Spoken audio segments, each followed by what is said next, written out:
Welcome to Cinema Snapshots, a channel where we take a look at the latest films and their predecessors.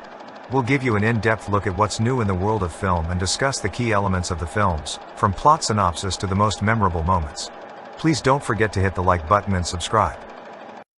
The story takes place in Louisiana in 1963. African-American man Peter, played by Will Smith, is taken from his family and taken to work by white landowners. His family's screams are ignored, and he instead bears the brunt of their attempts to stop him from being ruthlessly chaperoned. He sees the severed heads of numerous men being placed like trophies on the ground as he passes past a carriage. They arrived at Clinton, where he and the other slaves are forced to labor and paraded. They are forced to construct a railroad track, and failure to work and cooperate will be punished. One of the slaves can be seen beaten and punished due to his plans to escape.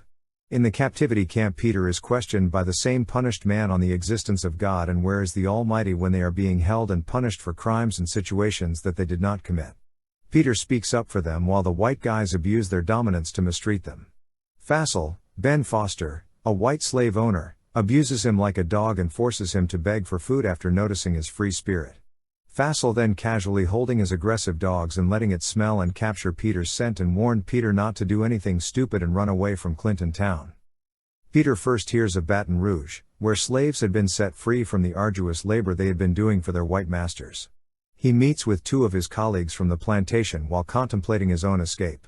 He is determined to leave despite their reluctance due to their fear of being killed, because he realizes that remaining at the plantation is also not a smart idea. They are always subject to execution. He then flees after attacking the white individuals in charge of this property. He is followed by three other slaves as the white guys continue to pursue them. Fassel and his men manage to capture one of the slaves due to his hesitation of not crossing the swamp. The slave is being attacked and mauled by the dogs. Fassel promised the injured slave if he tells the whereabouts of the other escapees, he will let him go. The slave then mentioned about them going to Lincoln Town, Baton Rouge. Fassel then released the slave and asked him to go. Halfway in the swamp, Fassel then pulled out his gun and shot him at the back and died instantly.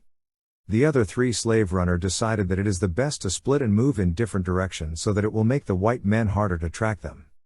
Now the film focuses on Peter's survival in the swamps, and he even fights for his life from a vicious alligator while hiding in a swamp. He maintains his resolve despite his horrible injuries. Fassel pursues him with his two partners, one white and one black.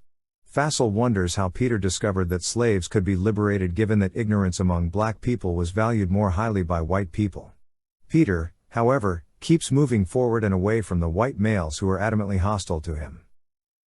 Eventually, Peter comes upon one of his fellow escapees and unintentionally leads Fassel's dogs to him. Peter encourages him to rub onions all over his skin to divert the dogs from their smell. Peter does it to himself, but his friend doesn't listen. The dogs lead Fassel right to him, whereas Peter is able to escape. He witnesses a series of terrible incidents along the way that show how white men detested the liberation of people like him. Peter then comes across a burning house, seemingly a casualty of a battle between Union and Confederate soldiers. Everyone there is dead except for a young black girl, whom Peter tries to comfort as she passes away. Two of Fassel's men find him there, but he kills them and again escapes. Fassel finally catches up to Peter when he reaches the battleground of the Union Army. Fassel pulls a gun on Peter and tells him to beg. Before he can pull the trigger, a Union soldier shoots him.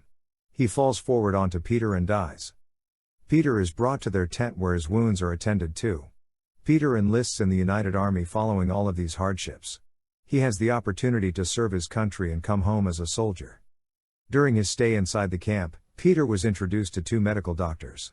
They are interested in taking pictures of Peter's condition. The doctors then ask him to turn to his back and the picture is then taken. When Peter gives the general news of Confederate reinforcements that are soon to arrive, the general decides to send him with the other black soldiers to take Port Hudson before the reinforcements arrive, knowing they will all likely die. Port Hudson is a killing field. Most of the soldiers die, but Peter rallies them mid-battle to rush the Confederate soldiers and win the battle. After winning, these men went back to Louisiana and informed all the slaves there that they were now free. Finally, Peter managed to reunite with his family. On January 1, 1863, President Abraham Lincoln issued the Emancipation Proclamation, which declared that all persons held as slaves shall be free.